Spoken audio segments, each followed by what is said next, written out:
भगवद्गीता अथ त्रयोदशोऽध्यायः। क्षेत्रक्षेत्रज्ञविभागयोगः।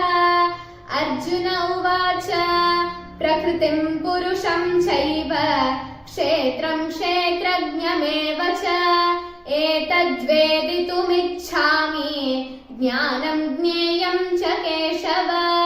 श्रीभगवानुवाच इदं शरीरं कौन्तेय क्षेत्रमित्यभिधीयते एतद्यो वेत्ति तं प्राहुः क्षेत्रज्ञ इति तद्विदः। क्षेत्रज्ञं चापि मां विद्धि सर्वक्षेत्रेषु भारत। क्षेत्रक्षेत्रज्ञयोर्ज्ञानं यत्तज्ज्ञानं मतं मम तत्क्षेत्रं यच्च यादृक् च यद्विकारि यतश्च यत् स च यो यत्प्रभावश्च तत्समासेन मे शृणु।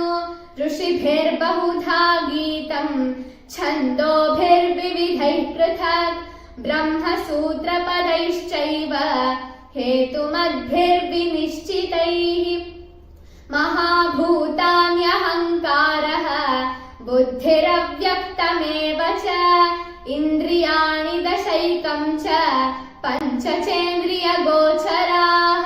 इच्छा द्वेषः सुखं दुःखं सङ्घातश्चेतना धृतिः एतत् क्षेत्रं समासेन सविकारमुदाहृतम्।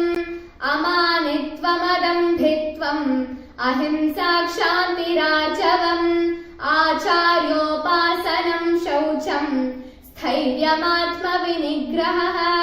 इन्द्रियार्थेषु वैराग्यम् अनहङ्कार एव च जन्म मृत्युजरा व्याधि दुःखदोषानुदर्शनम् असक्तिरनभिष्वङ्गः पुत्रदारगृहादिषु नित्यं च समचित्तत्वम् इष्टानिष्टोपपत्तिषु मयि च